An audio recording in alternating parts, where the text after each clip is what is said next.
I firmly believe that AI is here to stay. I think it's valuable. I think it's overwhelmingly positive in many ways. It gets rid of the mundane tasks is where AI shines. It's going to free up more time. What's interesting is now we have to determine what are we going to do with that time. I firmly believe that AI is here to stay. I think it's valuable. I think it's overwhelmingly positive in many ways. Infamously, HRT University has Pearl, right? Pearl's our like AI mentor, and she freaking is incredible. And we're constantly utilizing more AI to enhance the quality and the character of the course. But we're also trying to make sure that that AI remains as genuine as possible. But it really is coming down to how can I save people time, right? So like, let me give an example. It's really arduous. There's hours and hours and hours of material in the master course, for example. I'm just using that as an example. Let's just say I remember Nico saying something about thyroid and TPO antibodies and blah, blah, blah, blah. Where is that?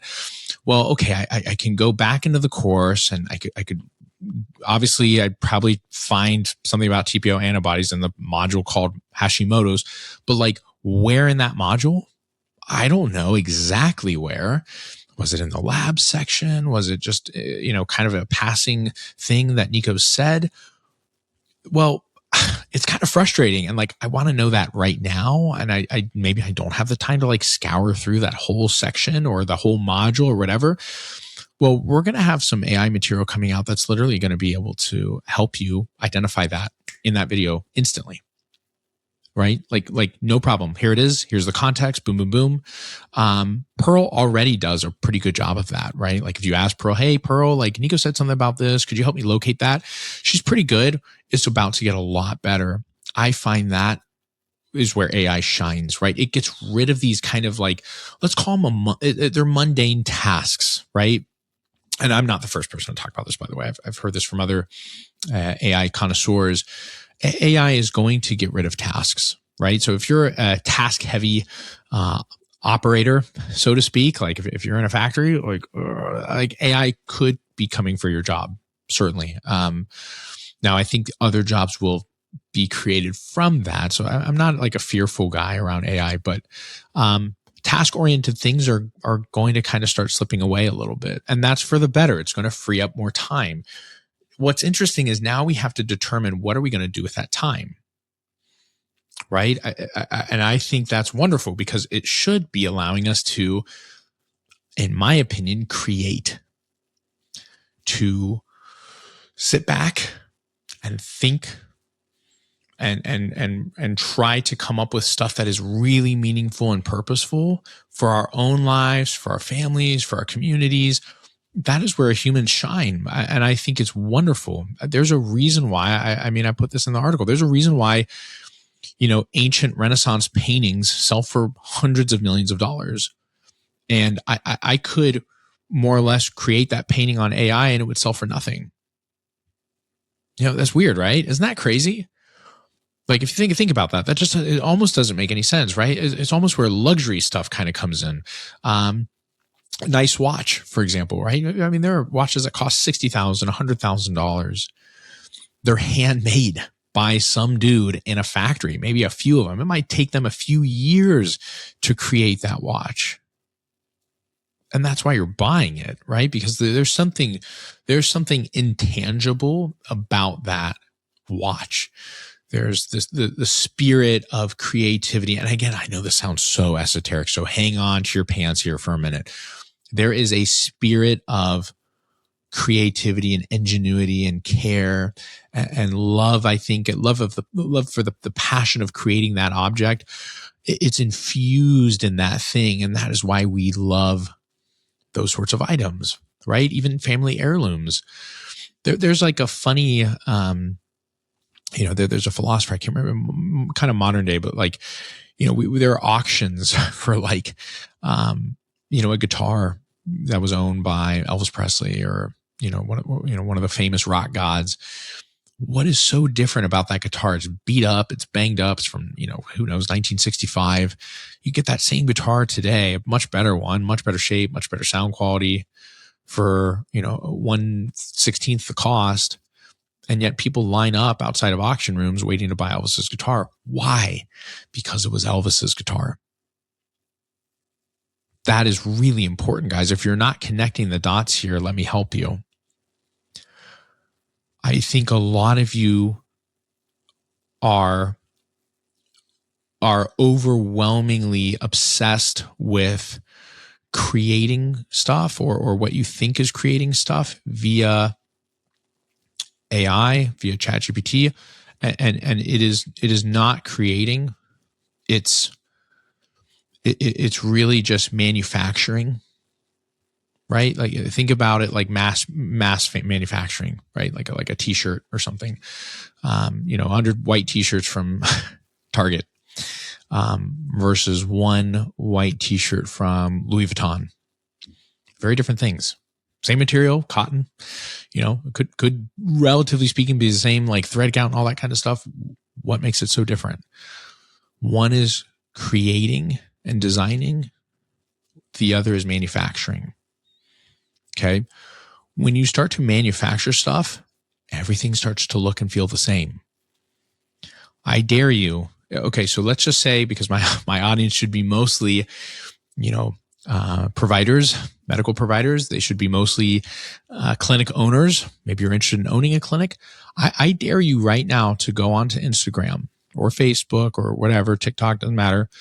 I dare you to just look up TRT clinic or HRT clinic or functional medicine clinic. It doesn't matter. Pick your poison. I can practically guarantee you that every single video that you find is going to be exactly the same. It's going to have the same text. It's going to be all AI generated. It's going to have the AI emojis all throughout. It's going to have that kind of cheesy framing. You're going to see a lot of AI imaging probably, or very text heavy captions, right, in the videos, which are all AI generated again. And by the way, I'm not saying that all that's bad. I'm just saying it's going to look the same. And believe it or not, looking the same, that can be sexy for a little while there's a little bit of popularity behind it, but it goes away. It goes in cycles, guys. What we're looking for is, can we find a way to create something that is timeless? I love timeless. I'm a big fan of timeless. Believe me, I like all the latest and greatest fashion trends like most of you too. Okay. I get it. But I love timeless. I love fashion that is timeless. I love material that is timeless. I love things that are elegant. Doesn't matter if you're in, 1985 or 2025. It looks great. Still has a place and time in this moment. And you can interchange things throughout, but at the end of the day, there's a little bit of continuity. And there's something really special about that. And that's what I think your content should reflect. It doesn't have to be all, but it ought to be most of it.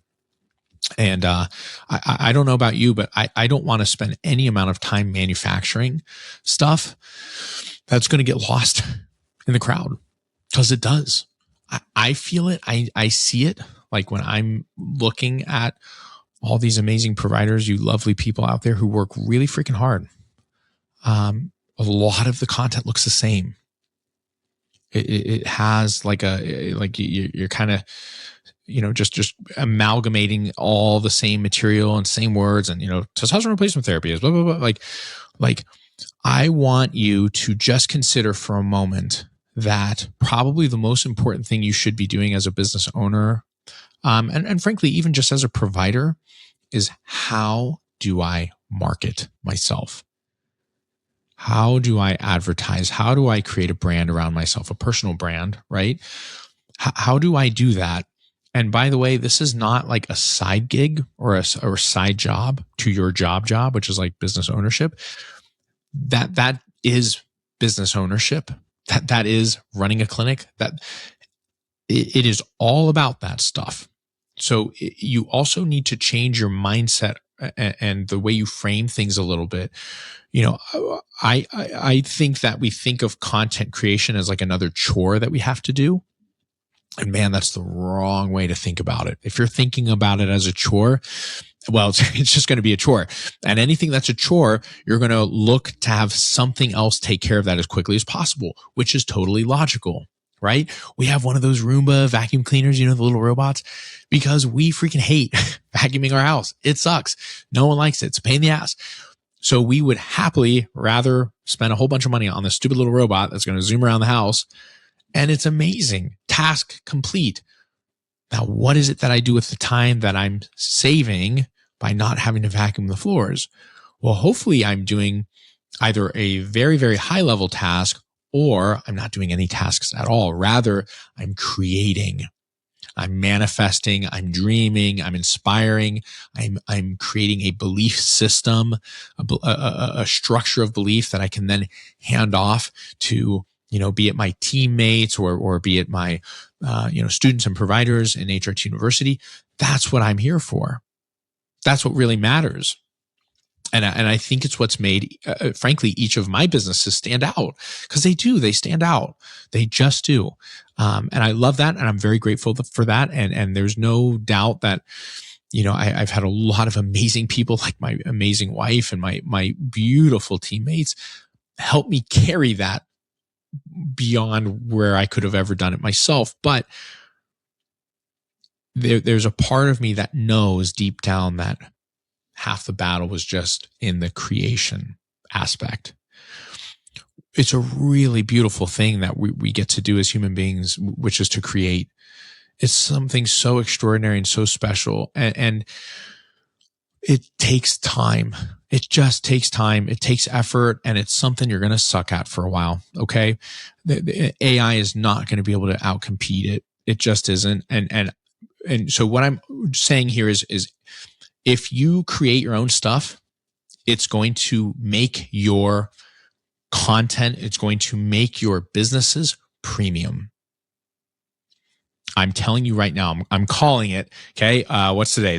It's December 19th of 2025. I'm telling you right now, I don't know how long it's going to last. I'm not saying this is like a forever thing, but I think it's probably forever. I think if you lean into creation, true creation, you're writing the content and material, you're creating the stuff, you're speaking, right? Like it's your images, it's your content, it's your material, not ChatGPTs or Geminis or any of these others. Like, you are going to stand out. In that email I shared, there was a great display of one of the big boys who already sees this coming, and that's Apple. And y'all know me, I'm a big Apple fan because I really like Steve Jobs for what it is. And Apple saw this coming. They see it coming. They produced 2 commercials recently. They were like Christmas oriented. Well, one was Christmas oriented. One was just a really cool, like it was just a really short, like flashing the Apple logo, but it was 110% designed by people. There was no CGI. There was no AI. And like, if you watch it, so if you don't have that email, just like message me and I'll send it to you. But if you just typed in like 2025 Apple logo, no AI, you'll find it. And it's clearly something that could have been done by AI or some sort of computer software. They didn't use any of it. It was like glass and lighting, and it's really cool. It's amazing. And then the second commercial, it's like Muppets, like literal hand Muppets, like Jim Henson characters. And it's really cute and it's funny. And I showed it to my girls, and they thought it was awesome.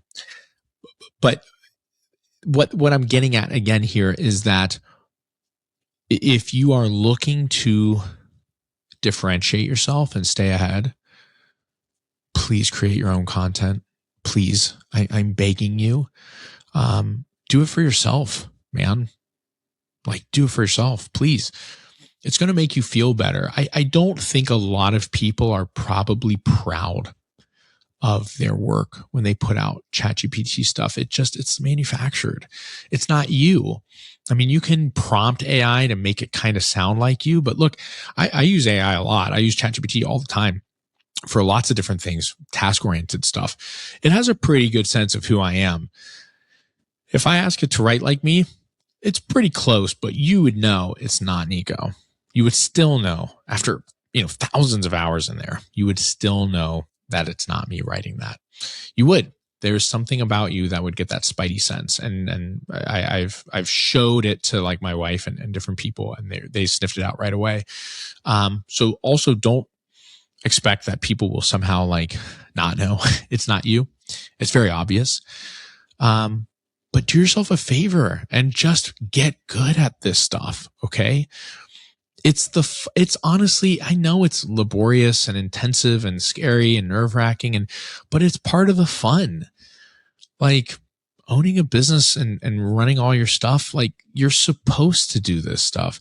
Thank you so much for checking out this clip and tuning in. I hope you enjoyed it. If you really liked it, I definitely recommend that you click here to watch the whole entire video where I go into much more detail. Thank you again for joining, and I'll see you there.